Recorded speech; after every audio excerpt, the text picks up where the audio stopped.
I'm Olive, and at the young age of just 23, I've decided I'm totally done with love. Why, you ask? Well, because all men are jerks, liars, and fraudsters.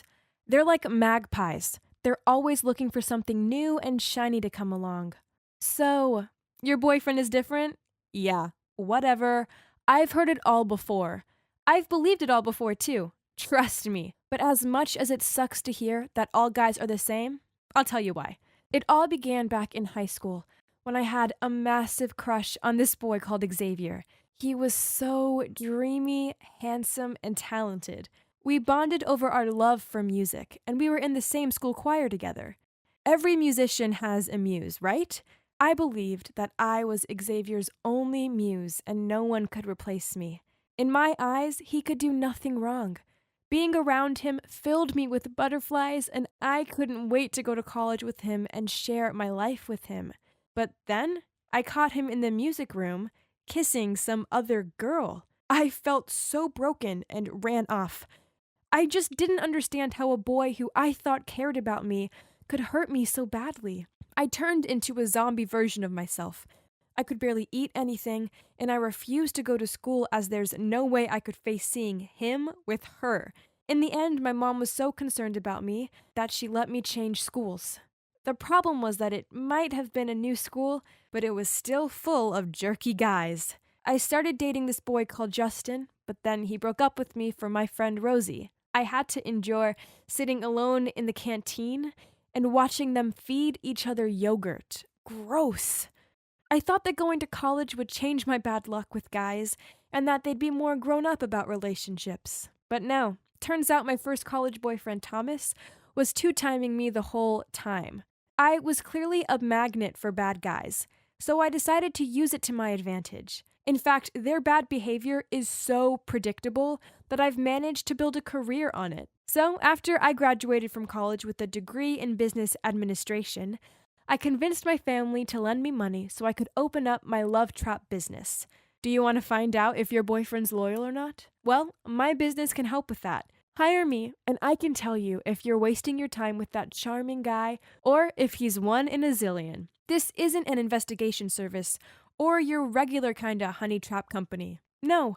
Instead, I help my clients determine if their partner is faithful or not, even before he actually has an affair with someone. Why waste your time and effort with a man who has a wandering eye?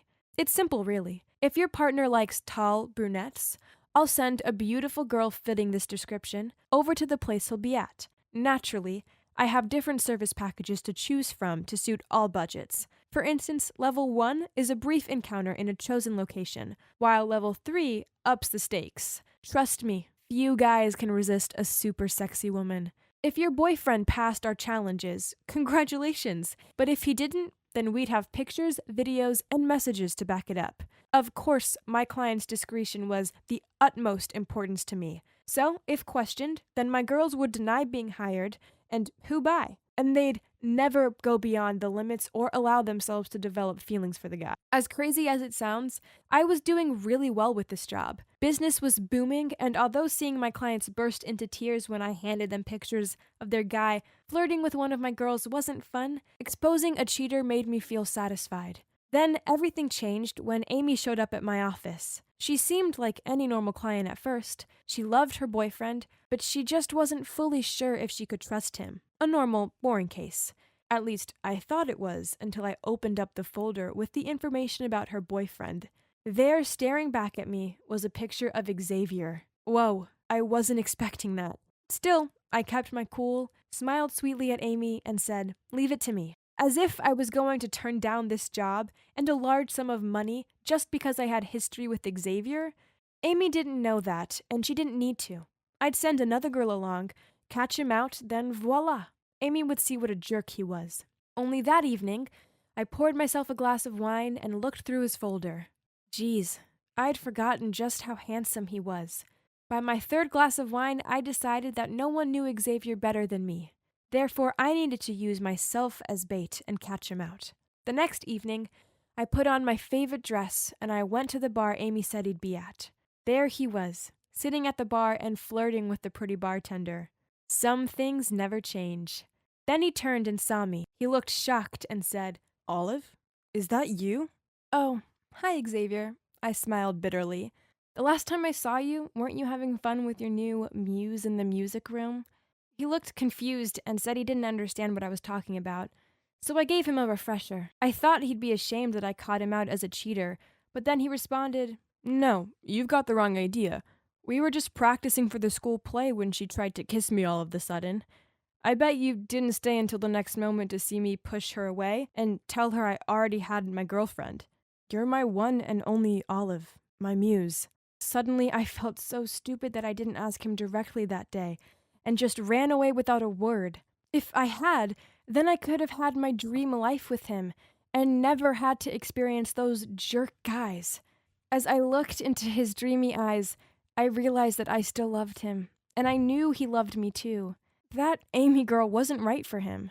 So when he asked me to go back to a hotel room with him, I didn't think twice about saying yes.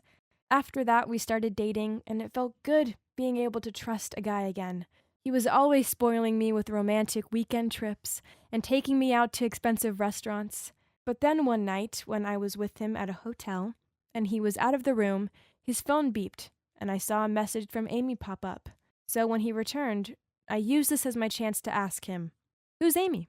He touched my hand and told me that she was just some silly girl he was pretending to date so her father's company would hire him for a big job. He promised that after his business contract ended, he wouldn't talk to her again. I'd failed to trust Xavier once before, and I wasn't about to do it again. Also, I need to help him with his business. So when Amy came to my office, I put on a smile and said, Congrats, Xavier's one of the good guys. Is that right? She raised an eyebrow. Then she threw a pile of photos on the table between us. There were pictures of me and Xavier at the bar, at the mall, on our recent short trip away, and in a hotel foyer. Talk about a shocker. It turns out Amy wasn't as naive as I thought she was. She scowled at me and said, Does your place even have rules for going to hotels with the customer's boyfriend to challenge him? Prepare yourself to go to courts, fraudsters. She left, leaving me trembling with fear. I was about to lose my business, and it was all my own fault. But at least I still had Xavier, the love of my life, right? I called him up in tears and expected him to comfort me. Instead, he yelled out, You ruined it all, you loser! How dare you let Amy know about your embarrassing affair? Do you really think I'd leave a good girl like Amy for someone awful like you? Prepare for the trial, since my testimony will put you at a disadvantage. Now, I have a ruined career and a dented pride. I'm tired and exhausted, and the last remaining belief in love I had has been lost forever. But worse still, I don't trust myself. I hate the fact that I fell for Xavier's charms not once, but twice. But if I manage to get through this lawsuit without losing everything, then I want to start a new business. I don't want to be bitter forever. Instead, I want to do something with my life. Something that doesn't involve love, heartbreak, or anything in between, as I'm keeping my heart a no-go zone from now on.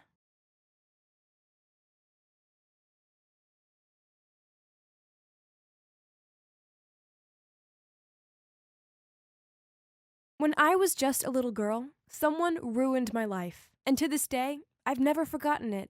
Never in a million years did I think I'd bump into them as an adult and have the opportunity to get revenge. But that's exactly what I did. Before I dive into my story, allow me to introduce myself a bit. I'm Ellie, and I'm 25 years old.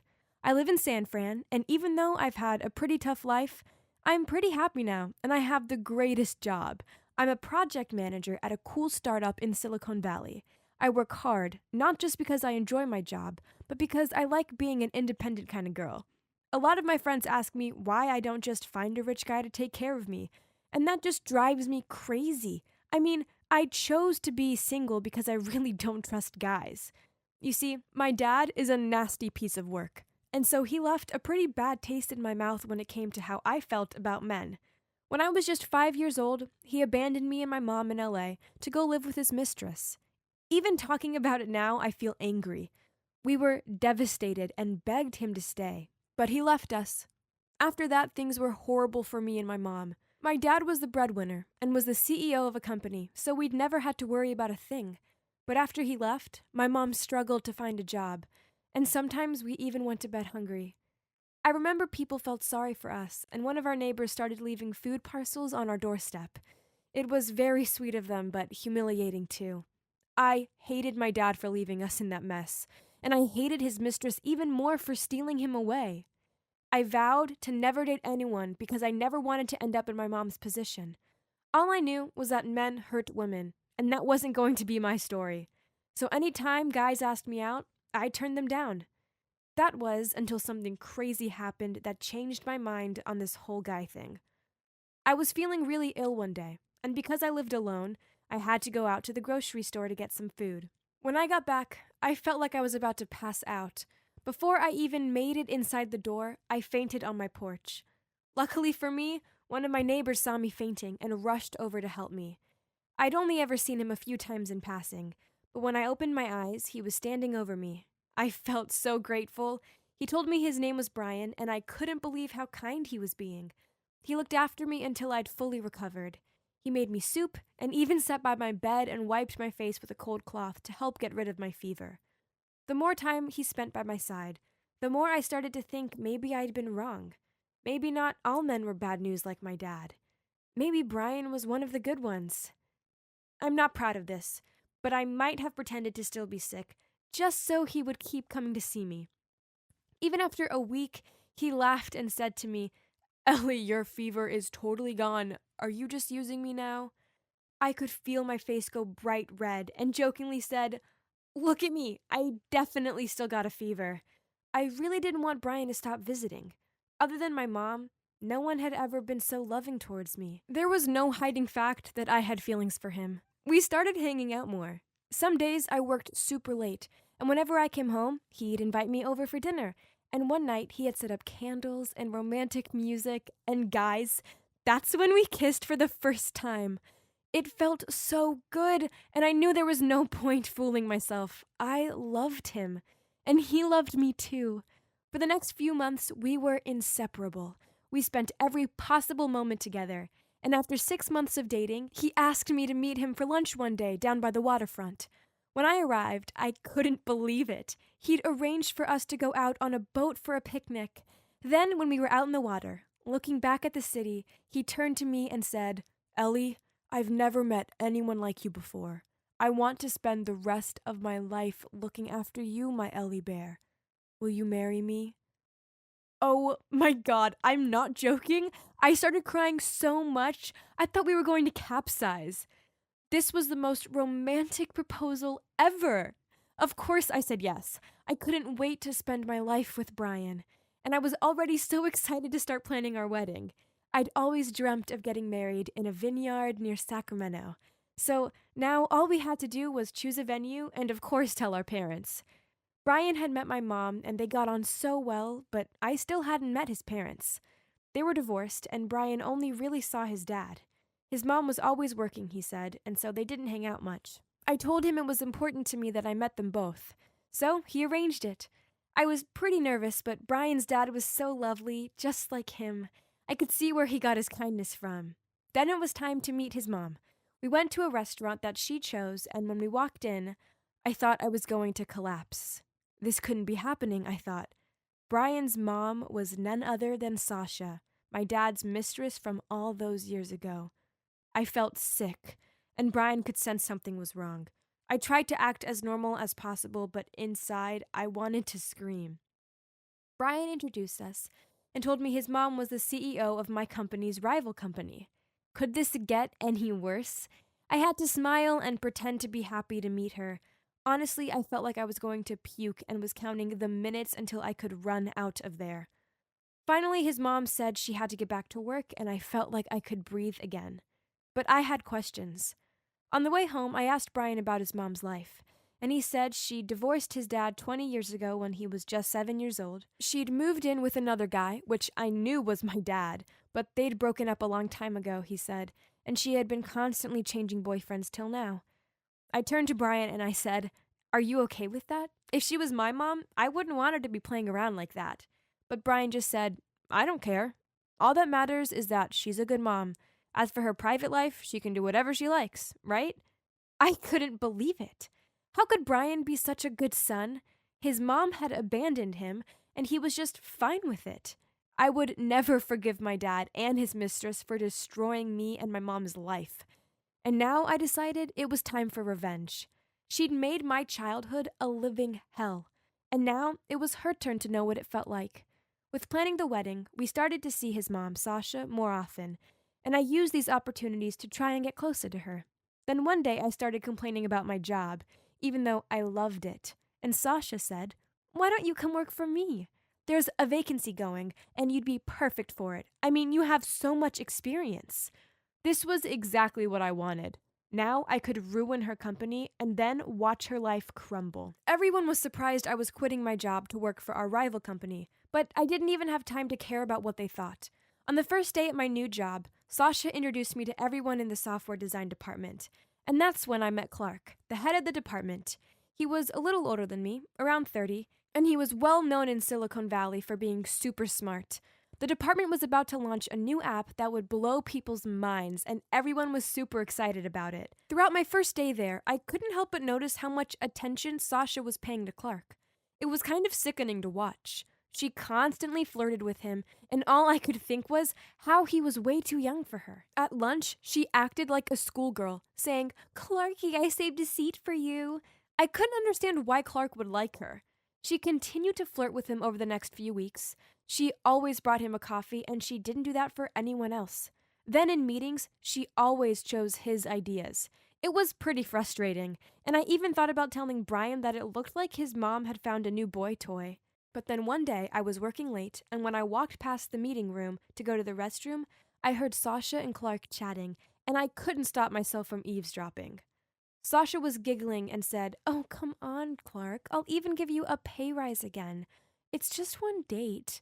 Then Clark said, "Sorry, I really can't. I'm too busy, and to be honest, I didn't have that kind of feeling for you. I'm so sorry." Ha! It made me so pleased to hear Clark rejecting her. She didn't deserve a nice guy like Clark. As I walked back to my desk, I glanced into the meeting room, and I saw how upset she looked. Wow, she looked really hurt. She must have liked Clark a lot. And so, that's when my plan started to unfold. I would do to her what she'd done to my mom. I would steal the guy she loved right from under her nose.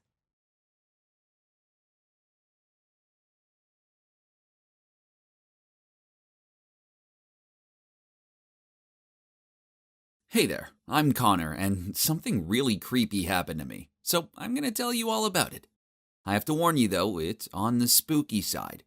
So there's a chance it may freak you out so much you have to sleep with the lights on. There's also a chance you won't believe me, and that's up to you, but please remember that this is real for me. I believe in this stuff, and always have. In fact, I've been obsessed with the afterlife since I was little. I used to have open dreams, where strangers would come and try to connect with me. It was often ambiguous that I barely saw their faces. All I could remember after awakening was just a shadowy or indistinct shape with strange gestures, like a message.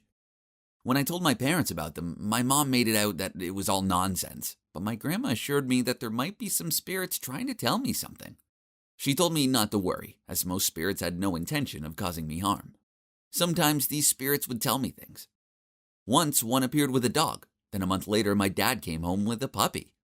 Then another time, I dreamt that Grandma had passed away. I didn't dare to tell anyone about that dream. I was so scared it would come true. Then, you guessed it, a few months later, she died. I came to dread those dreams, and worst of all, now I didn't have Grandma to confide in about them. To be fair, as I grew older, the dreams stopped, but my fascination with the afterlife didn't. I knew not to mess around with this kind of stuff, as doing so was bad news. Grandma had always told me that.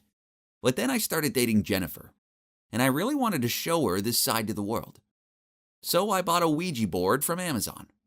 Well, it's a flat board with letters and numbers on it that's used as a gateway to the spirit world. I knew the rules. Never try this at home, as that was asking for trouble. The last thing I needed was to unleash a poltergeist or something worse in my house. Also, never ask the spirit to show themselves. So the plan was to sneak into the old house in my neighborhood that had just sold and was currently empty. I told Jennifer about my plan. She'd never done anything like this before, and although she was skeptical, she was also excited. That's what I love about her. She's so brave and adventurous. We met in the house's front yard at 3 a.m. as we planned, and both of us were seriously in the mood when we were trying to break into it. Yeah, I know, this sounds bad. But we didn't want to make a mess of the place or anything, we just wanted somewhere empty where we could test out the board. Firstly, we set the mood by lighting candles, incense, and burning sage. Before I started, I grabbed Jennifer's hand and said out loud, "Please don't show up, evil forces." Then I placed a silver coin on the board to deter bad spirits. Then we both placed our index fingers on the planchette, which is a movable pointer, and took a deep breath. I called out into the darkness, "Is anyone there? If spirits are living here, please talk to us." Nothing. Not even the slightest bit of wind. Jennifer laughed, and this annoyed me. I suppose she could tell from my face that I was mad. So she smiled at me and said, "I'm sorry, let's try again." Then placed her finger back. Then I said, "If there's anyone there, we would like to make contact." I was getting goosebumps right at that moment. And the wind started to pick up. The stillness broke, and the darkness around us seemed to move. Excited, I yelled out, "Is anyone there?" Then it got super crazy. Like it was this scene from a movie with dirt swirling around us. The planchette started moving slowly. Jennifer looked at me and said, "What are you doing?" "It's not me, I promise," I replied.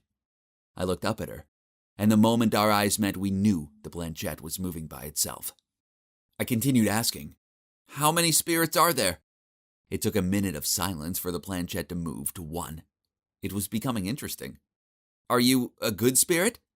It moved faster. Youguess. Okay, I considered it a yes, and continued questioning it on some simpler things. "Can I know your name?" The answer was Sameasher. At this point, I could hear Jennifer freak out. It was kind of creepy because I didn't call her name even once. I said, "If you're really here, prove it." Jennifer jumped up. "Hey, we promised not to ever ask it to prove its appearance."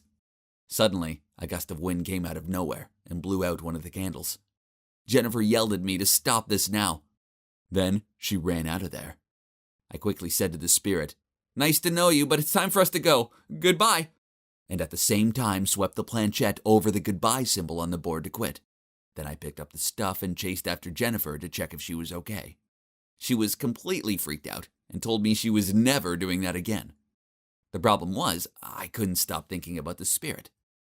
The new owners would soon move into the house, so I didn't have many opportunities left to go back there. So 1 week later, again at 3 a.m., I persuaded my daredevil friends Austin and Miguel to meet me there. I set the board up, and we began. I asked a few questions, and nothing happened at first. Then after a while, the board kept pointing out meaningless letters. I actually thought it was the others messing about. They soon got bored and all thought it was just my imagination all the time. Feeling annoyed, Austin left to go to the toilet, and Miguel and I carried on. I believed in my previous experience, so I persistently continued asking, "Do you know who's in the toilet now?" But still, the board only gave out random numbers. When Austin came back, Miguel gave Austin the numbers we'd recorded and said that this time it might not work and we should just go. The color drained from his face. It turns out the numbers were his own social security number. Austin began accusing this of being a setup. I told him it wasn't. I guess he was curious as he sat back down and joined in. And that's when Miguel asked a stupid question. "How much longer is this loser Connor kid alive?" I gave him a dirty look and said, "I told you not to joke around." Then the planchette started moving, stopping on the number 1, then 0. 10 years. I only have 10 years left. This was awful. I was too young to die in just 10 years' time. But no, the planchette continued to move. And to my horror, I watched it go between the letters D, A, Y, S. "Quit it, guys. This isn't funny," I shouted out to them. They stared back at me with a mixture of shock and fear. Okay, I was pretty sure they hadn't moved it. They urged me to end the game and go home, not forgetting to tell me to never play this game again. Easy for them to say.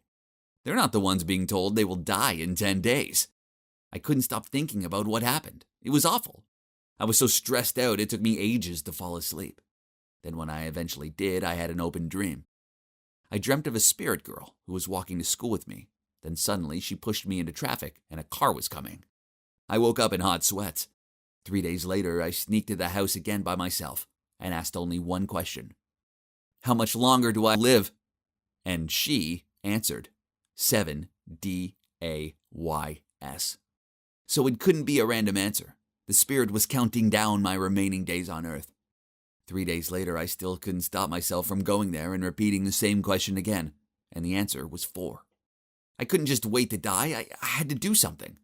So I told my parents about it, but they didn't believe me, and even scolded me for playing weird games so late at night.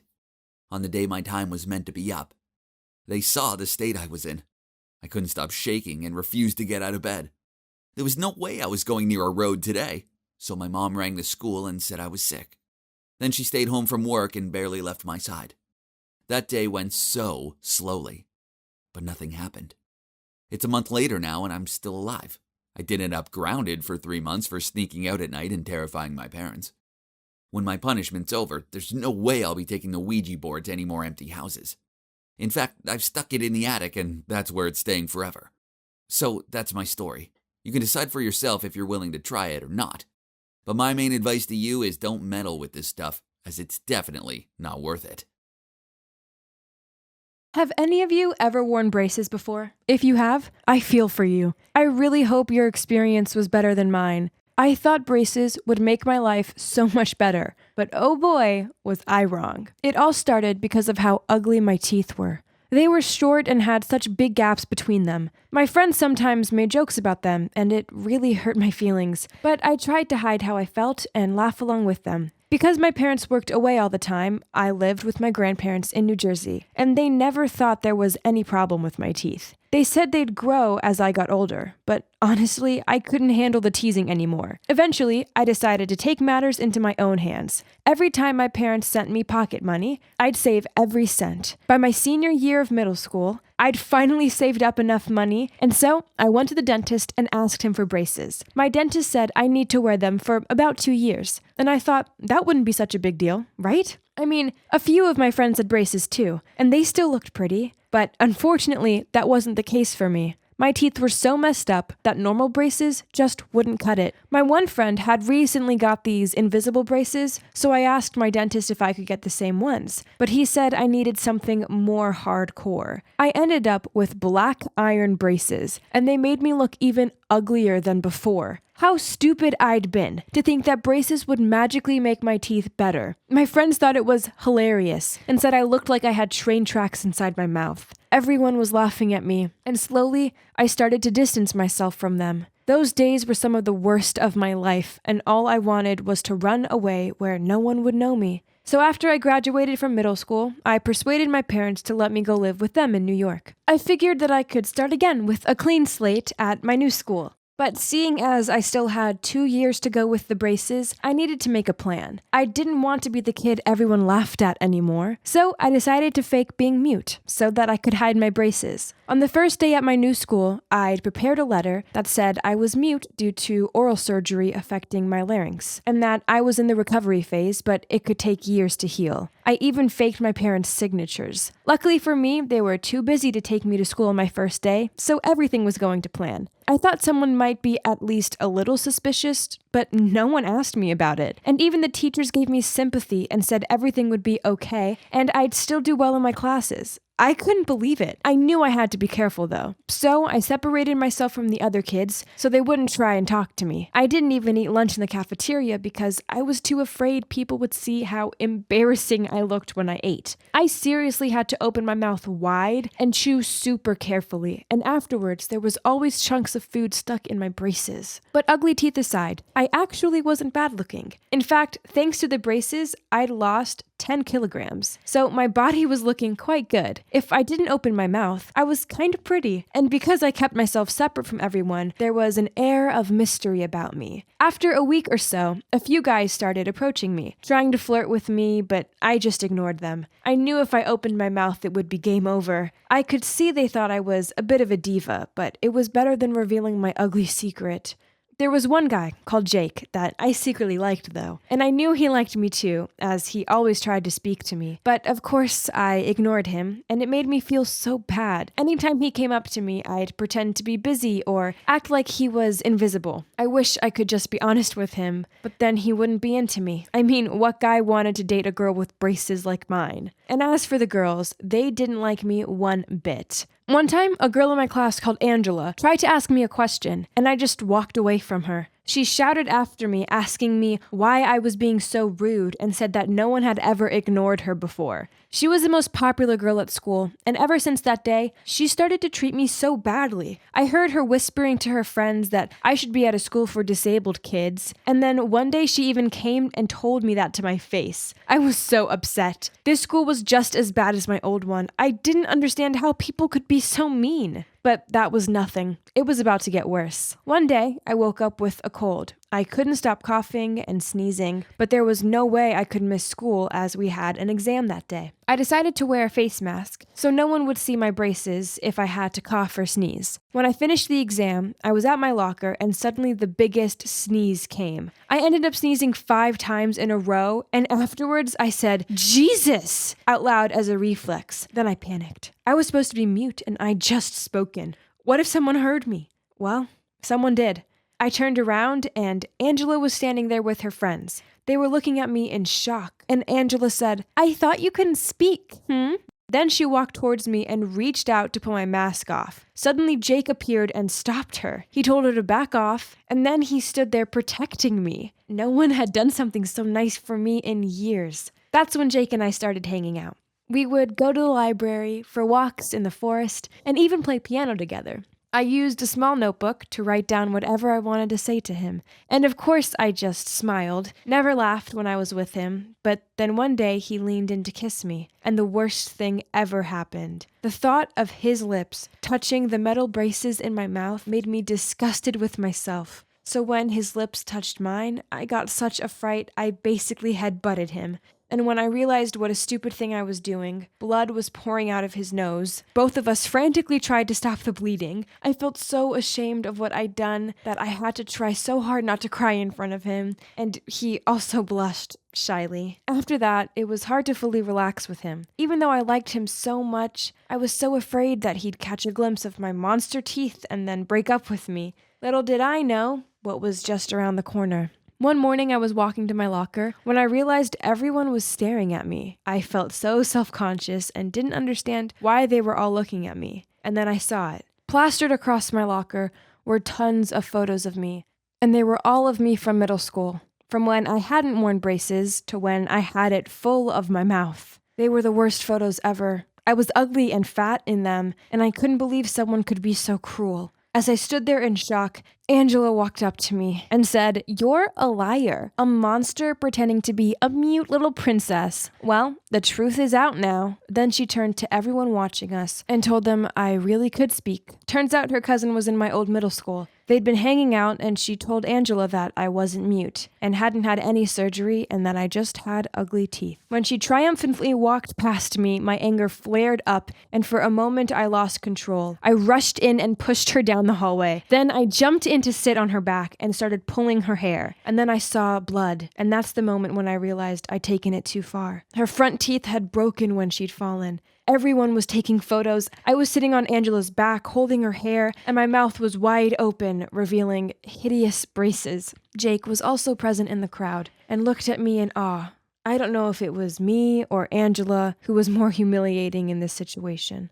After that, Angela had to wear big black iron braces just like me. The dentist said there were problems with her root canal, so she couldn't have implants. The only solution was wearing braces and hoping that her other teeth would move and fill the gaps. And my parents had to come to the school and apologize. And of course, I was suspended for what I did, not just for pushing Angela, but also the fact I forged my parents' signature. Jake never spoke to me again, which broke my heart. But what hurt even more was what happened a few weeks later. I found out Jake and Angela started dating. I couldn't believe it. I knew Angela was only doing it to get back at me, but it made me wonder, did that mean Jake didn't find girls with braces ugly? Why did I hide mine then? And there's one thing I still want to know. How do they kiss when Angela has a mouthful of braces?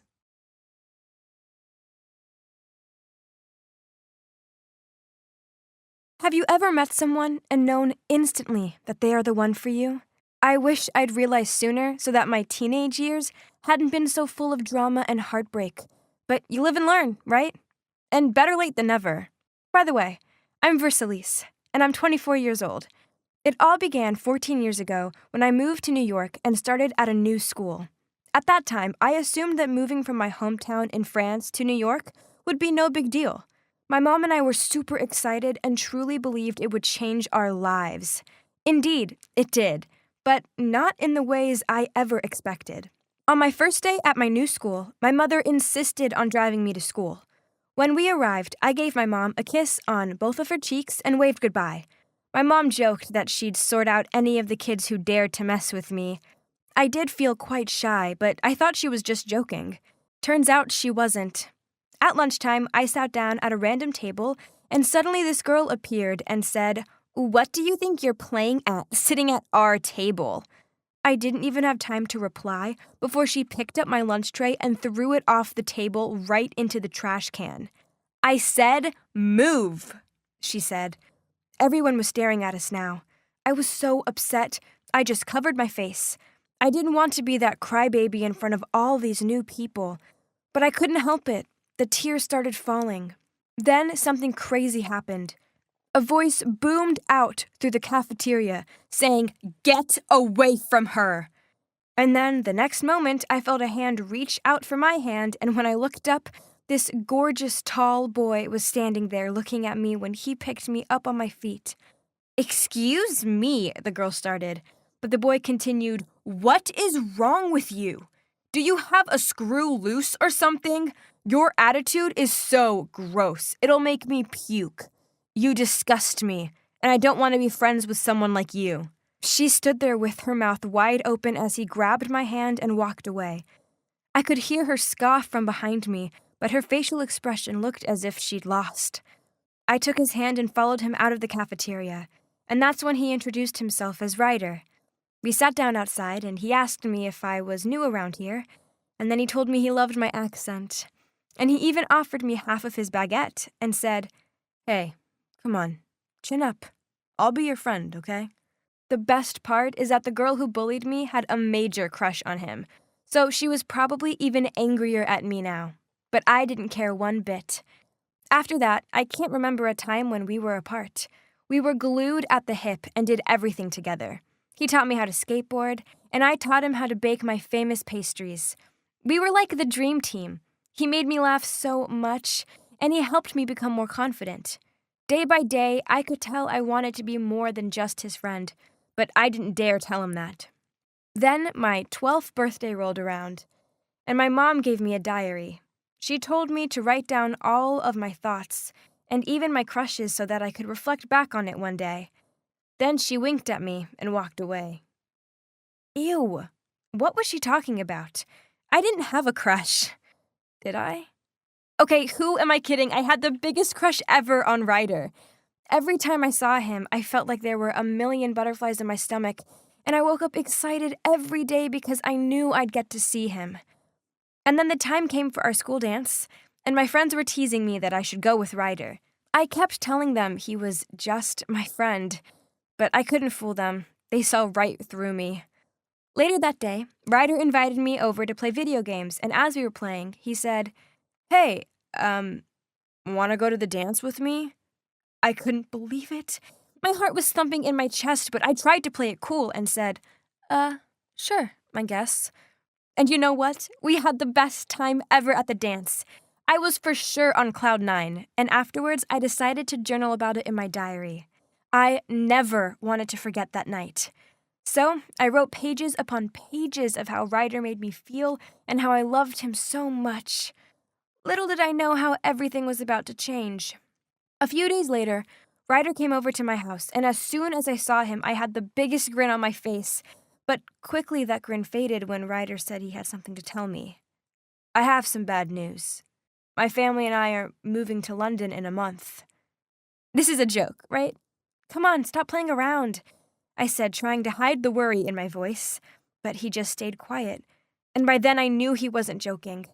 I couldn't hold back the tears, and Ryder just reached out and held me in his arms, comforting me. He told me it would be okay, and we'd still keep in touch, but I felt like my whole world was crumbling around me. This was the worst news of my life. We decided to make our last month together the most fun we'd ever had. We went surfing, skateboarding, stargazing, and even did karaoke. I never wanted that month to end, but of course, it did.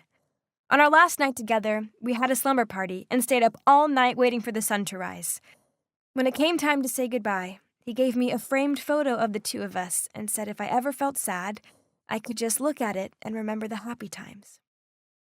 I wanted to tell him how I felt, but I couldn't, and so he left. I was so down that I ran upstairs and covered myself under the blanket and cried. Later that night, as usual, I was about to write my day in my diary when it was nowhere to be seen.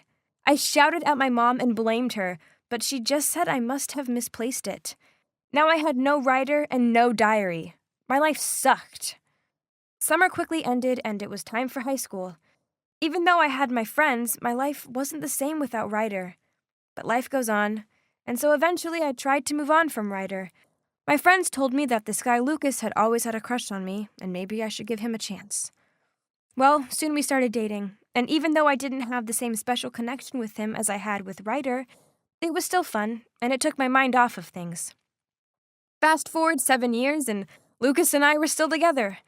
The relationship wasn't great, but I had my dream job and was living in my dream loft apartment, so I couldn't complain too much. Plus, Ryder had drifted away from my mind. I decided it was time to really put some work into my relationship with Lucas. So one night, I told him I was working late and booked us a surprise trip to Paris. When I got home, I was so excited to tell Lucas, so I ran up to our bedroom, and to my complete horror, I found him lying in our bed kissing another girl. They didn't even notice me at first. So I screamed, "What are you doing?" Well, that got their attention, and the girl ran off. I thought Lucas would apologize, but he just said, "What do you expect? You won't give me what I want, and you make me wait for marriage." Then he stomped out of the room and said, "I can have any girl I want." I was so shocked. I just dropped to the floor and burst into tears. Finally, he showed me his true colors, and so I kicked him out. The next few weeks were some of the worst of my life, even worse than when Ryder moved to London. I felt so stupid for wasting so much time with Lucas. One night, I was particularly sad, and I suddenly remembered the framed photo Ryder had given me. I dug it out of the back of my wardrobe and held it close to my heart. My friends called me, tried to get me to go out with them. They did everything to help lift my mood up, but I wasn't interested. I just needed time alone to process everything. I thought to myself about how the only person I wanted to see now was Ryder, but where was he? How was he doing? I had no idea at all. Another depressing week went by. I was lounging on my couch, soullessly staring at the TV in boredom. Then suddenly there was a knock at the door. I went to open it, and oh my God, Ryder was standing there. Was this real or was I hallucinating? I was so surprised I just jumped into his arms and didn't want to let go. We must have stood there hugging for ages. And then suddenly Ryder said, "I have something of yours." When I let go of him, he was holding my diary. Turns out Ryder had been in touch with my mom, and when she told him about my cheating boyfriend, he decided to come to New York and cheer me up. And then reality hit. He'd taken my diary? What if he'd read it? Well, he had, and he said that's why he'd come to see me, because he wanted to talk to me about it all. I was blushing like crazy. And then he said, "I've always loved you, V. Even when we were kids, I've never stopped thinking about you, and I want to be with you." Then he reached over and kissed me, and I swear time just stopped. I'd been waiting for this moment my whole life. That week was like a haze of kissing and chatting and catching up on lost time. He told me about his ex-girlfriends, and I told him about Lucas and the cheating. Then I plucked up the courage and asked him if he'd like to go to Paris with me, seeing as the trip was already booked. Of course, he said yes, and the next week we flew there and had the best week of our entire lives. We went to the Eiffel Tower and even visited my old neighborhood where I'd grown up. It was magical. And then one day, Ryder said he had to do a bit of work and told me to go pamper myself at a local spa. When I was done, I had a text from him asking to meet him on the roof of our hotel. He was so romantic like that. I first went back to the hotel room where he'd laid out a black sparkly dress for me to wear, and then I headed up to the roof. I couldn't believe it! There were almost 1,000 roses laid out to form a path, and at the end of the path was Ryder wearing a suit. "I love you, V," he began to say. "I always have, and I can't imagine a life without you. Will you marry me?" I gasped in shock and screamed, "Yes," at the top of my voice. I'd loved him ever since I was a kid, and now my dream of being together forever had finally come true. I guess it took us some time to reach this point, but the best things in life are worth waiting for, right?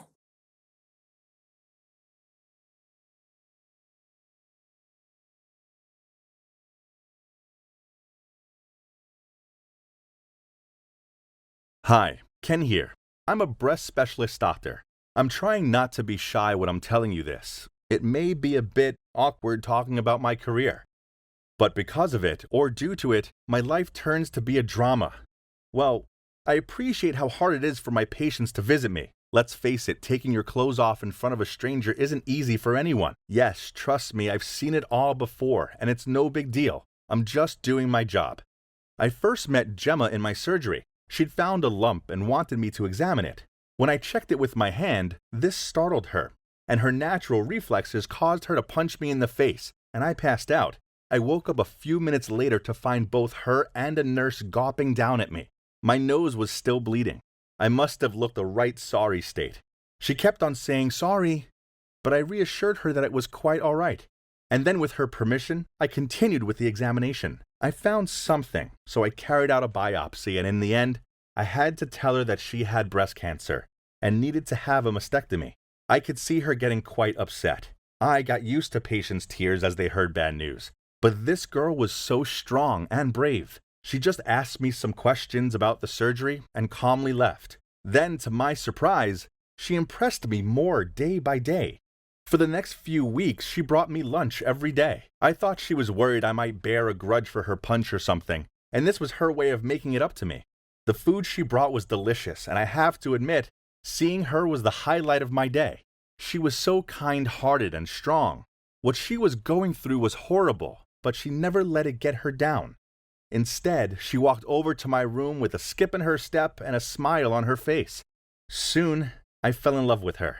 And I knew she felt the same way, as our chemistry was obvious. But she was my patient, and I had my career to think about, so I knew I needed to be careful. Still, I couldn't seem to resist her, or her cooking. I was busy at the hospital all day, so I never had time to date, while she was a martial arts instructor for kids, and only worked in the evenings, so she had a lot of free time. So she cooked lunch for me every day, and brought it to the hospital to eat with me. Even after her successful mastectomy, she still showed up with food. That was when I couldn't stop myself from confessing my feelings for her. And she said yes. Sometimes, she had to wait many hours until I finished seeing my patients at the surgery. When she was asleep waiting for me, she looked like a little kitten. But gradually, that kitten turned into a tiger. And I soon discovered that this tigress bites. Ouch. Things were complicated talking about my duties at work. My patients are mostly female, and when I see them, I need to, what I have to do. Of course, Gemma also knows this because she's been examined many times already.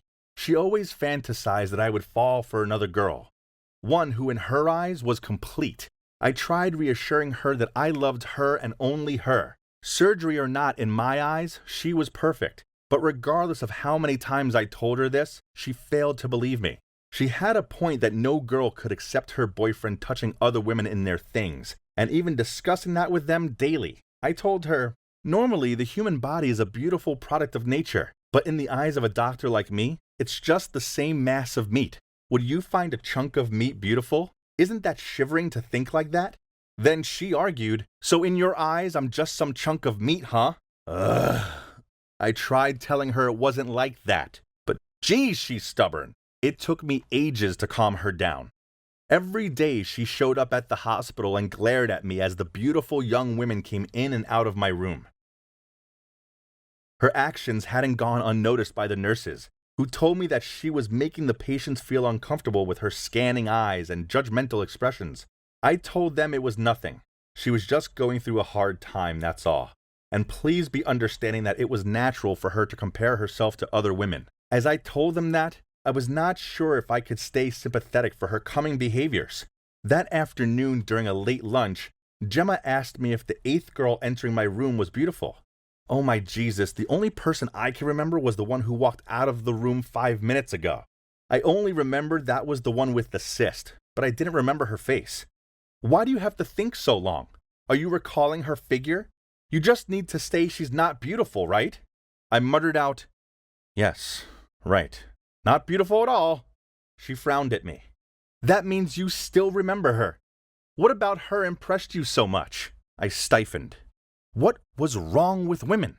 A week later, when she brought me lunch, she asked me, "Do you and the red dress girl know each other?"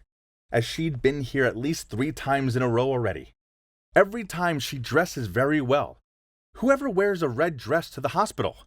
Isn't it normal for patients to come see the doctor regularly? No, it's not normal. I want to see her files. The 3rd person from the bottom up. Come on, you know I'm not allowed to do that. Then you were not allowed to eat either. Geez, this was ridiculous. She wouldn't quit though, so in the end, I gave in and showed her the records. This girl had just had breast augmentation surgery, so that was why she came to be checked so often. Gemma just grinned and said, "I knew it! Those are fake!" I thought this would be the end of the matter, but it turns out it was just the beginning. Gemma bombarded me with questions about the red dress girl, such as did I find her attractive? I told her what I believed she wanted to hear, such as she was the only girl for me, and so on. But curiously, during the following days, she stopped going to the hospital. She just texted me a few messages every day and just disappeared. Maybe I should have chosen to be a specialist in psychology, as I may have been a good doctor, but I had no idea what women were thinking. A month passed, and she didn't show up at the hospital at all. I was so relieved at first, but couldn't stop wondering what my sassy girl was planning to do. Meanwhile, it was strange that the red dress girl popped up more and more, even though her health was completely fine. Then one day, she turned up saying she had pain and itching. I scanned and tested her, but couldn't find the cause. "Hey lady, you are healthier than me. If you are not sure, please do a checkup once a month, or I can also refer you to another hospital." "Where's your girlfriend?" she interrupted me. "Sorry?" "She told me to wait and see, but I can't wait anymore." "Where is she?" "Huh? What was going on?" Just then the door opened and in barged Gemma. Oh my God. She looked like a different person. She was dressed so sexy, not cute like before. As a doctor and as her boyfriend, I immediately realized that she'd got breast implants. Before I could speak, a man stepped in and put his hand on her hip. Then he gave a confused look as he looked at the patient and immediately removed his hand from Gemma's hip. "What the hell is going on here?" I demanded to know. Gemma stared at the girl and said, "I told you that if you continued to deliberately flirt with my boyfriend, I wouldn't leave it alone." The man, who was the same age as my dad, looked at Gemma. "What flirting?" Then he looked over at the other girl. "Are you cheating on me?" Then the red dress girl grinned at him and said, "Who is the cheater now?" What? They two were a couple or something? But what was my girlfriend doing here? Gemma turned to the man. "She started it first. I have proof. I have taken pictures of the time she approached my boyfriend. If you two get divorced, you will need it. You will not want to divide your property with a wanderer, right?" I shouted out, "What the hell are you doing?" The man looked at Gemma. "You played me? You seduced me just because she flirted with your boyfriend and you wanted revenge?" God, the door was still open and doctors, nurses, and patients came to see this chaos. They just pointed and thought this was a jealous scene. So it transpired that Gemma tried warning the red dress girl off me, and when that didn't work, she tracked down her husband and seduced him, and she even got breast implants for that silly plan. OMG, she was crazy. After that incident, I was severely disciplined for affecting the image of the hospital, and was forced to work in a volunteer clinic in Mexico for 6 months without any payment. Yup. Now, I'm in Mexico to pay the price of the mistake of... No. What was my fault? I didn't do anything. So the moral of the story is, don't get involved with a patient, however good their cooking is. Trust me, it's so not worth it.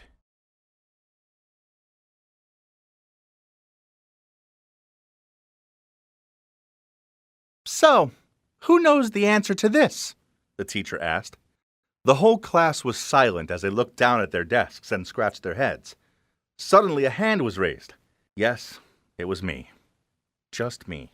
In fact, physics was my forte subject, so the question on the board didn't baffle me, so I gave an in-depth answer. The teacher looked surprised, then she smiled at me and said, "It looks like we have a budding Einstein in our midst." All this praise was a little embarrassing. Also, I noticed that all the girls in the class were looking at me with admiring eyes. Meanwhile, I overheard one boy whisper, "Where did this robot come from?" I unconsciously glanced over at Vivian. She was sitting in the corner of the classroom, and even she was gawping over at me. Meeting my gaze, she immediately pouted and looked away. For the rest of the day, I continued to impress my teachers and classmates. In English Lit, I recited a verse from Twelfth Night, and in math, I wrote down the formula for pi on the board. Hey, being smart has its highlights, and it was good to get recognition for my brains. I'd already been recruited into both the physics club and the quiz team. Hey, turned out this new school was not that bad. I'm Easton, and if you haven't seen part 1 of my story, I advise you to go and check it out. So, I'm only at this elite school because my sister Grace is marrying an older rich man named Owen. Then, there's Vivian, Owen's daughter. I haven't quite worked her out yet, but she seems like trouble. As the first days went, mine was a success, so I was grinning as I walked toward the bus stop. Suddenly, a girl caught up with me and patted me on the shoulder. "Hey, I'm Lila. We're in the same class." "Hi, Lila. I'm Easton." I smiled at her. "You're so good at, well, everything," she giggled. "So, I like physics too.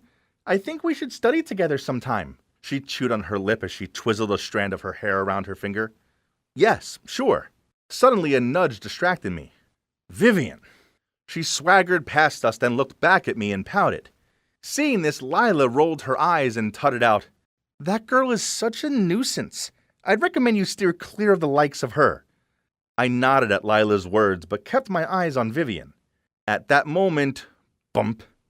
Vivian, with her head so high, striking her arrogant walk, had crashed straight into some nerd who was walking while looking at his phone. I winced as I watched her fall on top of him, and his phone flung away and smashed as it hit the ground. She blushed and scrambled to get up, frantically took out the money from her wallet and stuffed it into the boy's hand and hurried away. "Huh? What an obnoxious girl," Lila snarked. "Thinking daddy's money solves everything? How ignorant." Sigh. I can only give her a shrug hearing those words, then quickly made my excuses about having to catch my bus. That night, I was watching Mythbusters on TV in the living room when I suddenly saw Grace running out of the bathroom screaming. Her skin had these red patches all over it, and she was crying out how there were dog hairs on her towel. At that moment, Vivian passed us. She looked Grace up and down, then smirked and said, "Oh my, our model looks like a lobster today." Grace was so angry that she somehow managed to turn even redder. "Vivian, you dare? Just you wait." After that, Grace burst into the office and dragged Owen into the living room. Oh man, it was really serious this time. "Owen, look at me. I'm hideous and it's down to that spiteful child." She pointed at a still smirking Vivian. "These tricks of hers are unacceptable." She shook her arm vigorously, then stomped her feet on the floor. Owen frowned at Vivian, but she didn't show any guilt. Instead, she just shrugged and said, "I have no idea what she's talking about." The atmosphere in the house was so tense that I literally couldn't breathe. Seeing this, Grace continued, "Honey, it's time we sent her to boarding school. The teachers there will be better equipped to manage her and help her change." Owen listened attentively, then nodded. Vivian's smirk dropped, and she glared at Grace, then turned to Owen and said harshly, "Dad, why do you always listen to her? She's just an outsider. I'm your daughter." "Okay, let's take it slow. I'll see what's the best for you." Then he turned to Grace and said softly, "Come on, darling, let's go get you some medicine." Then he led Grace to their bedroom. I thought that the threat of boarding school would change Vivian, but no. It only seemed to entice her more. One day during dinner, Owen's phone rang. He went out of the room to answer it, and when he returned, his face was all scrunched up in anger. Then he slammed his fist on the table. Vivian, you're causing trouble again? How dare you break in and steal stuff from the chemistry lab? I really have no words. She didn't respond, still focused on her plate, which drove Owen even madder. He shouted, "Your teacher said if you make any more minor mistakes, they'll expel you. Is that what you want?" "Oh my God, expelled from school? That would bring shame to our family," Grace added. Vivian glared at Grace, but she still continued. "I did tell you to send her to boarding school, but you refused." Then suddenly, her eyes lit up as if she had just come up with some crazy idea. Then she turned to look at me with a smile that sent chills down my spine. "Ah, I know. Easton's a top student, and he's in most of Vivian's classes, isn't he? So he can supervise her. Maybe there will be good results." "What? No way!" Vivian and I shouted in unison. While I was silently cursing Grace's crazy idea, Owen seemed quite amused by it. "Yeah, that sounds good." "No way! Who the hell is he to monitor me?" "Well, if you don't like it, then I suggest you go up to your room and start packing for boarding school." Vivian didn't say anything else, just sulked and stormed back to her room. Owen shook his head wearily, then told me to go have a little talk with him in his office. "Easton, please help me keep an eye on Vivian. Honestly, I don't want to send her away to a boarding school, but I can't sit around and wait for her to be expelled either." This put me in a dilemma here. I didn't want any involvement with this stubborn girl, but I couldn't say no to Owen. Seeing me hesitate, he continued, "Please, she's a good kid. She's just had a tough time and she's so angry at everything. She's so angry at me." And yeah, you guess it, I gave in and agreed to help him. Then he immediately listed off a series of tasks. Don't let Vivian get anything lower than a C. Don't let her hang out with any bad friends, including Carter, her current unpleasant boyfriend. Follow her closely and don't let her break any school rules. Make sure she takes studying seriously for once. These sounded simple, right? For normal people, maybe, but Vivian was far from normal. Instead, she was troublesome, cunning, and uncooperative. I had no idea how I was going to convince a rebel like Vivian to abide by any of these rules. But I'd told Owen I'd help. So now I had to stick to my word. So from then on, I officially became Vivian's tutor and butler. I had to tutor her every day, keep an eye on her 24/7, and of course, put up with her mischievous pranks to escape my management. "Please, focus! Why do you keep on staring out the window and daydreaming when the exams are right around the corner?" I got really mad at Vivian. "I don't want to, but I have a headache, so I just can't concentrate." She wasn't fooling me with that fake pity face. I immediately pulled a tablet of aspirin out of my shirt pocket and tossed my head to signal her to take it, so that she could keep studying. Vivian was dumbfounded, picked up her pen, and started doing the homework. But within just less than 5 minutes, she turned to me and asked, "Hey, Easton, do you like playing games?" I flipped the pages of the book and reluctantly said yes. Clearly, she was just waiting for that, as she immediately took out her Nintendo Switch, excitedly gave it to me and said, "So you can play this, and I'll sleep for a bit. I stayed up so late last night watching movies. When the time's up, just tell my dad that we finished studying." Before I can say anything, she'd already jumped onto her bed and wrapped herself in a blanket. Ugh, so frustrating. But then an idea popped in my head. Well, then let's change the learning method. Language shower. How does that sound? Then I reached for the mini speaker on the table, played a Spanish audio lesson at the highest volume, and placed it right by her ears. She quickly covered her head with a pillow, but I didn't give up and continued pushing the speaker close. After rolling around in bed for a while, she finally admitted defeat, and with a frowning face, went back over to the desk and said, "Okay, just stop this crazy torture right away, please. You want me to sit here and study, right?" I folded my arms and smiled smugly. Ha! This girl is not that hard to handle. I didn't share Vivian's carefree attitude. Instead, I was so anxious that she would fail her exams and I'd get the blame. I even had to beg her, "Hey, please, focus on studying literature, please. If you get an F, then I will be dead meat." "Huh? That's none of my business, Vivian sneered. I desperately passed her my essay. Here, I've already prepared this for your reference. You just have to memorize it. She quickly scanned it once, then dropped it down on the table and replied, Nah, you can learn it by yourself. I have better things to do. Helplessly, I picked up the essay and read it out loud. I read it again and again, with the hope that while she was polishing her nails, she could remember a few sentences. At first, Vivian seemed annoyed, but then she giggled and said, Okay, let me learn on my own. Your poor face looks so funny. What a miracle!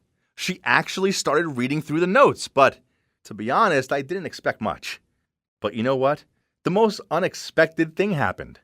When we were standing outside of the school gates, she showed me her exam results.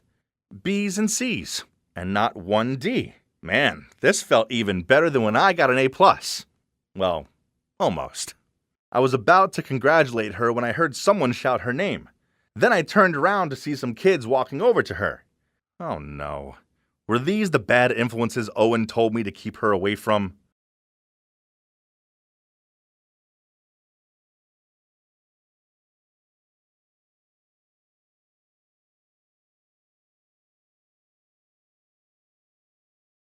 Oh my god, Evan! Let's get married on April 3rd! What? Are you serious? Yeah, look! Then she waved her phone in my face. On the screen was some article about choosing special dates to get married. It's 04/03/21. We could get married anyways, right? So why not choose a unique date? And you'll never forget our wedding anniversary. But babe, that's 3 days away. How are we gonna arrange a wedding in such a short time? She jumped to her feet. We will marry on this special date. Then she ran off upstairs. She was kidding, right? As this idea was insane. Oh, by the way, that was Mila, my girlfriend. And I'm Evan, and we've been dating for over a year now. I didn't give any more thought to her mad idea, but then later I saw her making all these calls to wedding locations and everything. And that's when I realized she wasn't kidding. Unsurprisingly, all the local wedding venues were fully booked for that date. So Mila came up with a crazy plan. We would drive to the wedding capital of the world, Vegas. My God, this was lunacy. But Mila wouldn't take no for an answer, so it was settled. We were going to Vegas, baby. There's one problem. We live in Alaska, so the trip would take us about 2 days and 16 hours. We called into work to take a few days off, and then we woke up super early and began our long journey to Vegas. I have to admit that I was kind of excited about our adventure, but little did we know how many ridiculous situations we would come across on our way. We started the journey at 5:30, and only a few hours in, Mila got peckish, so she started munching on our snack supply. Later on, I was craving potato chips too, so I asked her to feed me some. But to my horror, none of the snacks were left, and we hadn't even crossed city limits yet. That's not humanly possible. Then, when we reached the highway, she suddenly said she needed a pee. I stopped at the nearest service station, but she didn't go to the restroom. Instead, she turned to me and said, Actually, since we're here now, why don't we go grab some lunch? Excuse me? But it was 10 a.m. And didn't she just eat all our snacks? I knew it was pointless arguing with a hungry girl, so I just followed her. After that, we hit the road again. I was getting a bit bored, so I reached for my phone to turn on some Post Malone. But Mila stopped me and said that she had something far more interesting. The audio novel To All the Boys I've Ever Loved Before. Jesus. It was so boring that it almost sent me to sleep. So for the safety of our lives and the lives of other drivers, I decided to stop at a motel to get some sleep. Besides, I couldn't endure hearing any more of Laura Jean and this guy Peter. The next day after breakfast at a diner, we were walking to our car when Mila suddenly saw a pregnant woman loading stuff into her trunk. She immediately ran over to the lady, then told me to do the heavy loading while she just stood there and chatted to her. Suddenly, the lady touched her stomach and said that she wasn't feeling well. Oh my God, don't tell me that she was gonna... Oh boy, her water broke! Quick, we need to get her in your car and take her to the hospital! My car? What if the baby comes out? But Mila didn't listen and was already helping the lady get into the back seat. My God, I hope the baby didn't slip out too soon or else I'd have to burn my car. Let me drive. You sit in the back with her. Her husband isn't here, so she needs a man for emotional support. What? That sounded absurd, but there was no time to argue. The lady began to scream because of the pain. I tried to calm her down by telling her to breathe in and out, but she just shouted, "Shut up!" Then held my hand and squeezed it really hard. Oh my God, she was going to break my fingers like toothpicks. It hurt so much I began to scream with her. Thank God we got the lady to the hospital on time. Phew, I couldn't imagine what would happen to my hand and my car if the baby had arrived any sooner. So the journey continued. As we were driving through Fort Nelson, I saw a guy holding a sign asking for a ride to the nearest service station. Of course, I ignored the dude and wanted to drive past him, but my girl Mila over here just couldn't seem to brush that aside. She made me stop the car and warmly welcomed him into our car. Ugh, that was so annoying. While I was driving, I smelled something really awful. My God, it was so smelly that I couldn't breathe. It had to be this dude. I gave Mila an angry glare, but she just gave me a guilty smile back. Well, at least she had to suffer too. I had no choice but to open the windows on a highway.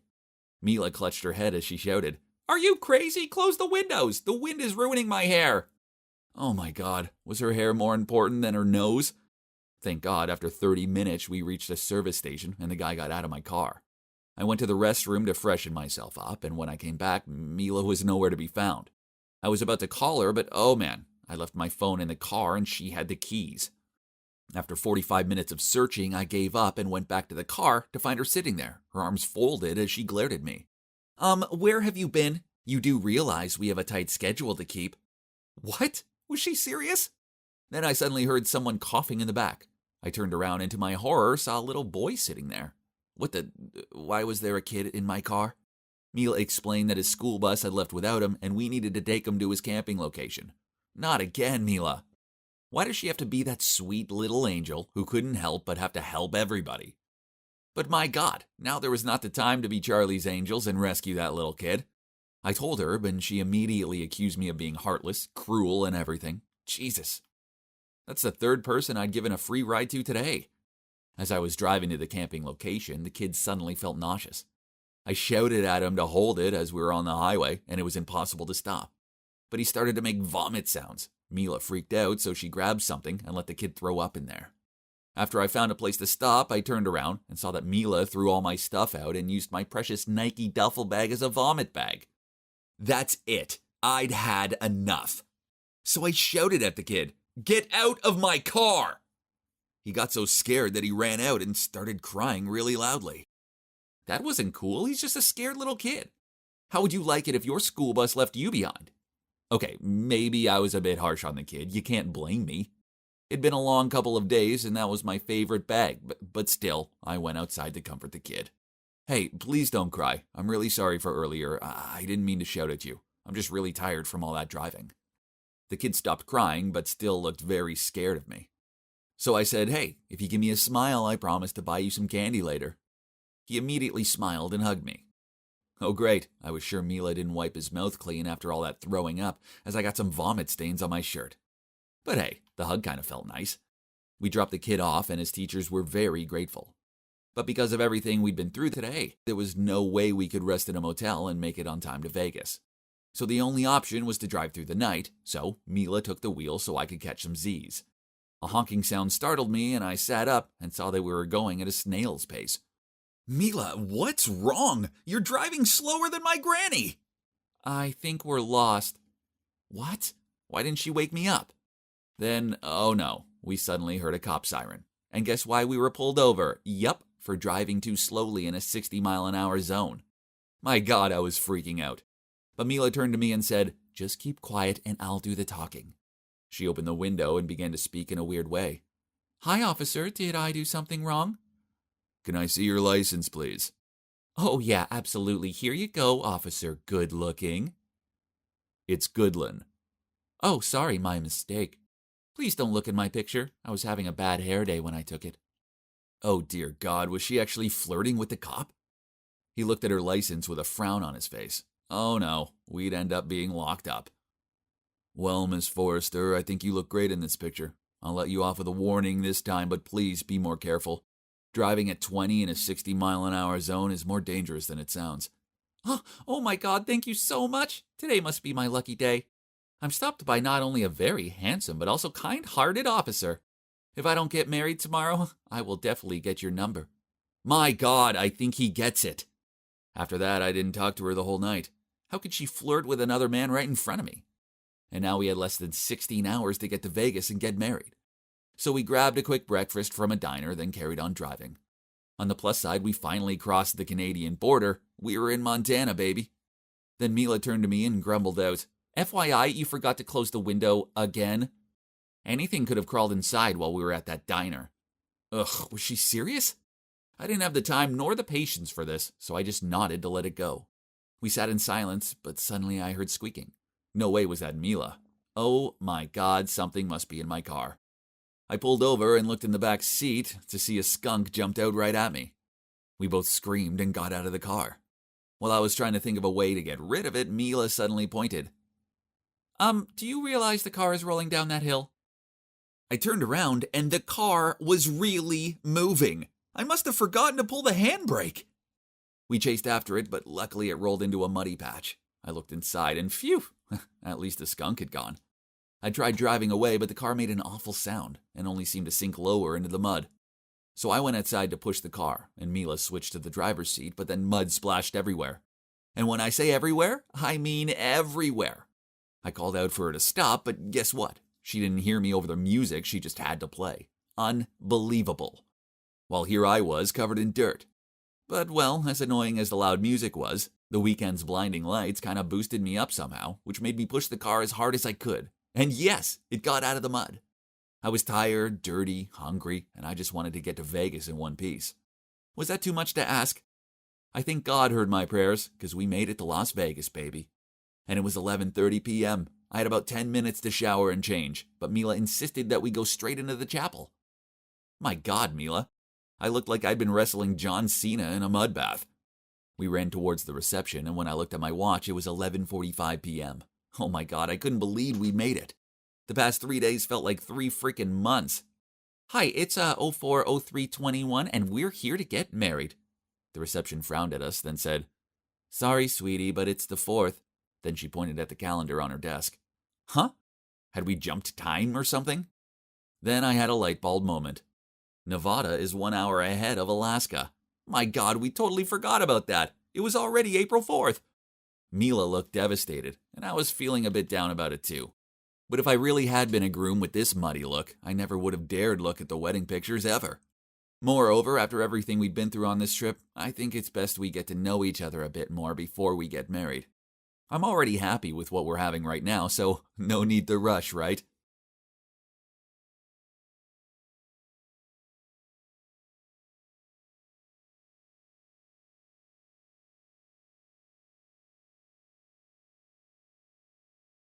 Oh no. Vivian's friends were walking over to her, so I quickly pulled her aside and sternly told her to go home immediately. Vivian moved her hand away and said, Huh? It's none of your business. I could be anywhere with anyone and you have no right to force me. Fine then. If you don't come with me, then I'll call Owen and you'll no doubt be sent off to boarding school by the end of the week. Is that what you want? She reluctantly said her goodbyes to her friends, then followed me home. I couldn't help but smile proudly. I'd done a good job. Victory felt good. I'm Easton, and if you haven't seen parts 1 and 2 of my story, I suggest you go and check them out. As for Vivian, no, I don't have some sort of superiority complex. I'm only bossing her about like this because her dad, Owen, gave me the job of supervising her. I have had her best interest at heart. As if she messes up, then he's going to send her to boarding school. I don't get it. I know Vivian doesn't want to be sent away, but why couldn't she just behave? Ugh, she was so not a simple girl. In fact, Mischief should be her middle name. The next day when I walked into class, everyone was looking at me and laughing. Then the boy sitting next to me showed me a photo on his phone. Geez, what on earth was it? Yup, it was me asleep on my desk in my room. My mouth was wide open and I was drooling. Who the heck posted this online? Could only be Vivian. Suddenly, a paper plane hit my head. I unfolded it and read the message. That was for embarrassing me in front of my friends, even Stevens. Well played, Vivian. Of course, I was far too much of a diligent and responsible person to bail on my mission because of some silly photo. You know what? Since I agreed to supervise Vivian, I always made sure she was in my sights. I followed her so closely that soon the rumors started circulating such as, are those two dating? And Easton is such a gold digger. But I just found their childish words amusing. Besides, I knew the truth. Until one day I was studying in the library when Lila sat down next to me. What's going on between you and Vivian? I mean, you always seem to be together. I was too tongue-tied to reply, so Lila continued. I think you should stay away from her. Trust me, there's nothing good about that type of girl. Out of nowhere, Vivian jumped in and shouted, Oh, excuse me. What did you just say? So what type of girl do you think I am? Everyone in the library stared at us. Lila could hardly answer, while Vivian's glare unnerved me. I was trying to find a way to cool things down, but Vivian just angrily swiped the book off the table, then stormed off. I wanted to chase after her, but Lila grabbed my arm and told me to ignore her. Then, in a sweet voice, she asked me to help her with her math problem. I forced a smile and replied, yeah, sure.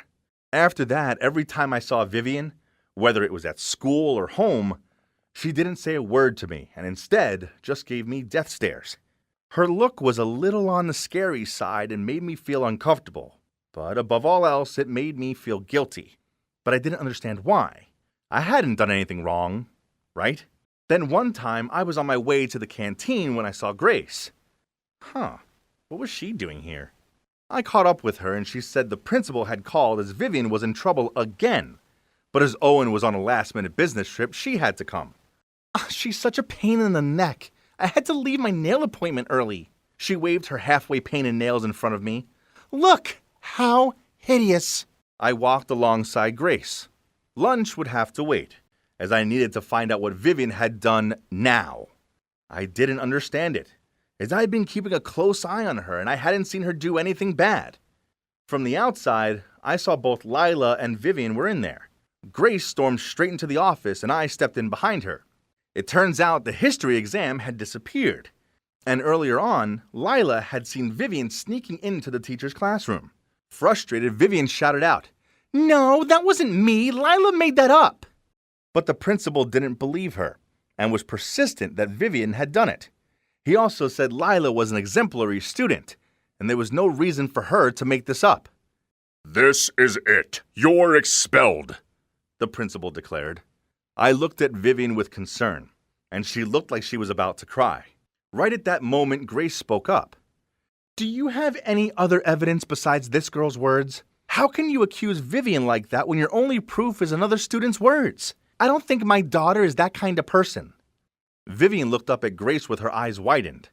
After discussing for a while, in the end, the principal changed his mind about expelling Vivian and decided this needed investigating further. Phew. I felt relieved. As we walked out of there, Vivian awkwardly looked at Grace and said, Thank you, then ran away. It was strange seeing her acting all timid, but I guess what Grace did meant a lot to her, as after that, they stopped the petty feuding. Grace didn't tell Owen about what happened, and Vivian even asked her friend to take care of her pet dog for a while so Grace could have a break from sneezing. It was nice not living in a war zone, but more than that, this version of Vivian was, well, very cute. It was a Saturday night, and I was playing on the PS5 in the living room when Vivian appeared. Whoa, she was all dressed up and she looked, really good. Later, losers. I'm going on a date with Carter. She waved at me. I immediately jumped up and blurted out, No, you can't. I mean, that's one of the taboos Owen had mentioned before. I tried everything to make her stay at home, but to no avail. So I grabbed my jacket and secretly followed them to their rendezvous. Yes, I was third-wheeling, but I needed to check nothing bad would happen to her. I mean, I'd promised Owen. I followed them to an open-air cinema. Ugh, cheesy. Sitting not far away, I saw them kissing, and then halfway through the movie, he took her hand and led her off. Where were they going? Looking at Carter's eager face, it wasn't hard to guess what he had planned. As Vivian's supervisor, I couldn't let that happen. So I immediately ran over to them, quickly wrapped my jacket around Vivian's waist, and whispered to her, Your Aunt Flo is on her way over. Vivian looked startled, and to Carter's surprise, she hurriedly told me to take her home. When we arrived back, she rushed up to her bathroom.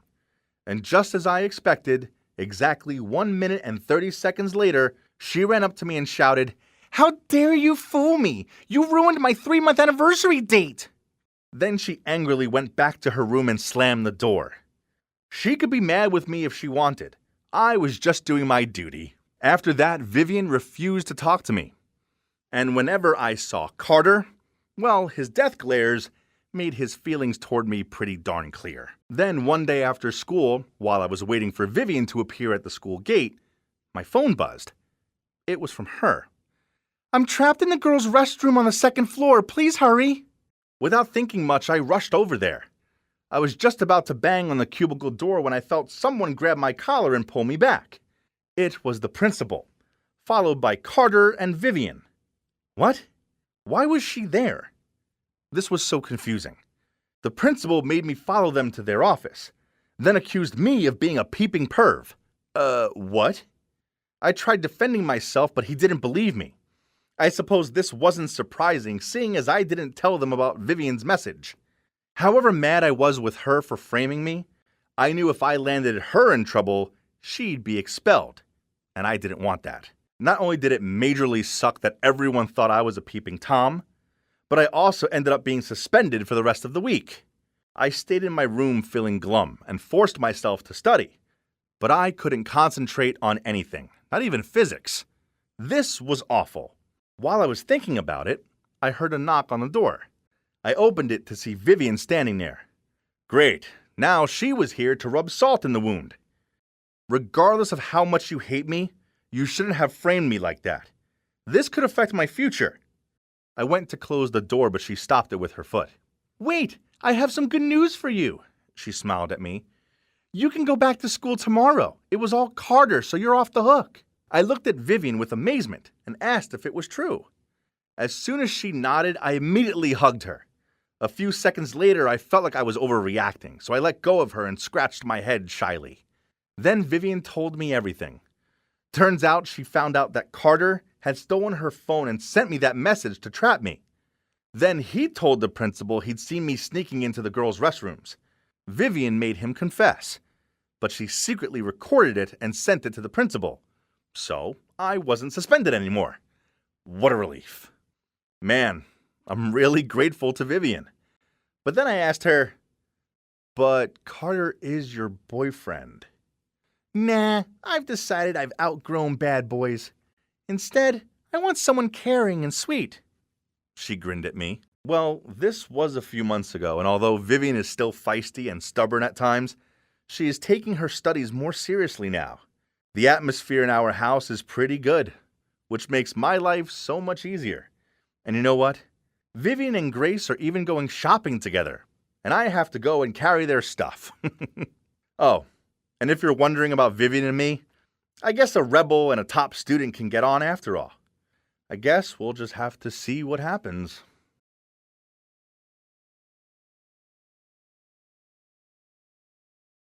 It was a normal Monday morning. I was standing by my locker when this Layla girl walked over, leaned against the locker next to mine, and talked to me in this sultry voice. Hi, handsome. Do you have any plans after school? I looked around in confusion. Huh? Was she talking to me? Usually girls like Layla didn't talk to guys like me. I mean, come on, look at her. She's the hottest girl in school. While I'm Felix, just your average-looking nerdy guy. I awkwardly replied, Oh, hi, I'm just doing my homework after school. Bye. Then I left her there, dumbfounded. But it didn't end there. At the end of school, she approached me again and asked, Do you want to hang out with me? Followed by a wink. No thanks, I really have to finish my paper on the French Revolution. Then I walked off. Man, did she really want to hang out with me? No way. She must have lost a bet or something. Even on the next day, Layla, one more time, made a beeline for me with this scary, determined look on her face while I was chatting with my friends. And in a serious tone, she said, Look, Felix, do you want to be my boyfriend? What? All my friends started to cheer. I was so embarrassed that I shooed them away to get some privacy with Layla. I'm flattered, but no. She scowled at me. Excuse me? Do you realize that I'm Layla Hall, the prettiest and most popular girl in this entire school? Not to mention a member of the cheerleading team? Ugh, cheerleaders are so dramatic. I calmly replied, Sorry, but you're just not my type. She shouted back, What? I'm everybody's type! I just shrugged and left. My God, that was awkward. But at least she got the hint now, right? Well, wrong, because that's when the trouble just began. Firstly, it was this flood of junk emails and newsletters, then strange phone calls from the spa and nail salon, asking if I had made an appointment for the day, which I obviously didn't. On top of that, there's a fake Facebook account that started spreading unflattering pictures of me around, picking my nose in French class, pulling this weird tongue-out concentration face as I checked over my essay. There was even a slow-mo clip of me chewing like a camel as I enjoyed my burger. Man, I was an ugly eater. While I was scrolling through these pics, Layla jumped out at me with a big smirk on her face. Be my boyfriend, then the pranks'll stop. Right, of course it was her. Didn't she have better things to do? I shook my head and said, no thanks. This still beats being with an annoying girl like you. Then a few days later, as I walked into school, I noticed that everyone was giving me dirty looks. Was my shirt inside out or something? Nope. So what was the problem? I asked some of my friends and, geez, Layla told everyone that I kissed her, then ghosted her. She's a real-life Harley Quinn. Hot, but totally crazy. Only a lunatic like the Joker could love her. I'd had enough of her antics. I couldn't let her make me look like the bad guy for something I didn't do. So at lunch, I charged over to her table and yelled in her face, "Are you crazy? Why can't you understand that I don't like you?" Then I shouted so everyone could hear me. Hey, listen, this rumor about me kissing and ghosting Layla is a total lie. She made it all up because I refused to date her. So please, save your dirty looks for someone else. Thank you. Layla shoved past me and ran out of there. Ugh, okay, maybe I was a little harsh. But you'd brought it on yourself, princess. Then during French class, she was absent, but no one knew where she went. Was it maybe because of me? Nah, probably not. But as I was walking home, I spotted her sitting alone on a swing in the playground. Just go, Felix. This girl only brings trouble, I thought to myself. But oh man, she looked so sad. So the next thing I knew, I was walking over and sat on the swing next to her. I asked, "Why weren't you in French class?" "Just leave me alone. Stop pretending you care." "Look." I took a deep breath, then continued. "I'm sorry for yelling at you in front of the whole school. That wasn't cool. But what you did to me wasn't cool either. Shall we call it even?" Layla stayed quiet for a bit, but then she nodded and smiled at me. Well, that wasn't so bad, right? So from then onward, everything was fine between us. She even smiled at me in the hallway. Whenever I saw Layla, this warm feeling came over me, and I couldn't stop grinning. Once, I even spent my entire lunch break trapezing around school just so I could catch a glimpse of her face. Oh boy, I think I've fallen for Layla. But why now? I tried to ignore these feelings, hoping they'd eventually go away. But then Valentine's Day came along, and Layla, being the popular girl she is, received enough roses to open a florist. Ugh, how annoying. I needed to do something. So after school, I went to her house with some chocolates and a teddy bear. As soon as she opened the door, I blurted out, "I know I'm a big dumb idiot. Rejecting you was a huge mistake. Please, will you be my Valentine?" I stood there red-faced and prepared for rejection. But she just snatched the gift out of my hands, then said, "Yeah, okay then." Oh my God, I couldn't believe it. Me, your regular nerdy guy, was dating the most popular girl in school. Love is really unpredictable. I was amazed at how open she was to my nerdy stuff. She even watched The Mandalorian with me and cooed whenever she saw Baby Yoda. But the one thing that didn't gel so well between us was, yep, you guessed it, studying. Layla didn't seem to care about her grades, and I didn't want her to fail, so I offered to be her tutor. But she was constantly yawning and staring out of the window whenever we started studying. "Felix, I have an idea. Why don't you do my homework for me? In the meantime, I can go to cheerleading practice as we have an important contest coming up, and it means the world to me, just like your math quizzes do to you." What? Was she serious? My God, I hated cheating like this. But she gave me that puppy-eyed look, and me being the sucker I am, I agreed. "Thanks, Felix, you're the best." She kissed me on the cheek, then immediately passed me a huge pile of homework. I asked her why she had so much, and she explained that because she didn't understand it, she let them pile up. But hold on, why did she have Spanish? She was in French class with me, not Spanish. But she just shrugged and said her parents forced her to study it outside of school. Oh, my poor little pumpkin. One day, like usual, I stopped by her place to pick up her homework, but she wasn't home. That was odd. Today wasn't cheerleading practice, so where could she be? I looked through the stack that she asked her mom to give me and saw some Spanish worksheets. So I said to her mom, "Oh, she must be in her Spanish lesson, right?" Her mom looked a bit confused, then laughed. "You know Layla, she's far too stubborn to agree to extra classes." Huh? So the papers weren't hers? Then whose it was? And why? Suddenly I felt this uncomfortable feeling itching under my skin. I decided to confront her later at school. Then the next day I was walking through the hallway looking for Layla when I suddenly heard some guys cheering, something about getting an A in Spanish. Wait a minute, did he say Spanish? I turned to see who it was, and to my shock it was Hector, the captain of the soccer team. Hector was popular for being all handsome and everything, but also for sucking at school. Someone must have done his homework for him, and you guessed it, yeah, this someone was me. It all made sense now. Layla and Hector must be a couple. They may have been hot stuff, but they both sucked at studying. So she was using me to do both of their homework. It all made much more sense now. None of this relationship was real. It was all just an act. And no way was I letting them get away with this. I had a perfect plan to expose them. During lunch, I sat down at the table closest to Hector. Then I went into lovey-dovey overload with Layla. I fed her cheese fries, then I stroked her hair and loudly told her how soft it was. I quickly glanced over at Hector for his reaction, but nothing. He seemed more interested in her burger than her. Layla raised an eyebrow at me. Are you okay? You're acting really weird. I laughed loudly, then placed my arms around her, then said, it was actually more like shouting, "Oh, because you're so cute!" But why was there still no reaction from Hector? He and his friends even cheered, and on his way out of the canteen, he gave me a thumbs up. Layla didn't look fazed at all either. Man, somebody call the academy, 'cause these two deserved an Oscar. My plan was a massive fail. This was so frustrating. I fell silent and Layla noticed and gave me this quizzing look. Something is definitely off. You're being really strange. Okay, if she wanted to know, then fine. So I blurted out. I know that the Spanish papers belong to Hector. You're together and you're just using me to do all your homework. I'm not stupid, you know. Nice meeting you, but please don't ever talk to me again. Then I left without saying a word. Well, that's the end of my story. A rather sad one, right? I would be lying if I said I wasn't feeling down about it. I truly do love her. Whatever. I'm going to college in a few months and I'll get to meet a cute, geeky girl who won't trick me into doing some other dude's homework. Sorry guys, someone's calling me. My God, it's Layla. What does she want? We're done. Stop calling. What? Fine. Promise you'll leave me alone after this? Okay, wait, I'm coming downstairs. Oh my God. Layla's at my front door and she insists to not leave unless I have a talk with her. Ugh.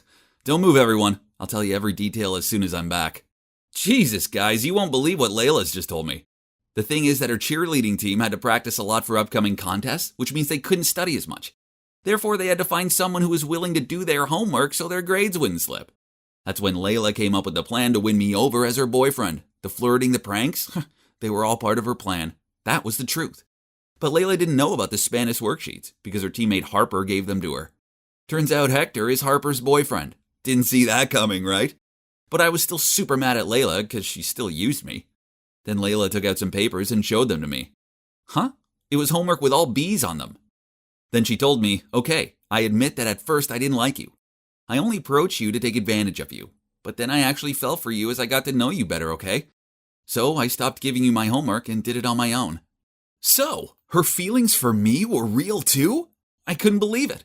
Eventually I forgave her and now we're happier than ever. I must say, when Layla first talked to me, I thought she was this crazy girl like Harley Quinn, who I could never like. But I was wrong. Turns out I'm the one who's crazy about her. So, I guess I have more in common with the Joker than I first thought.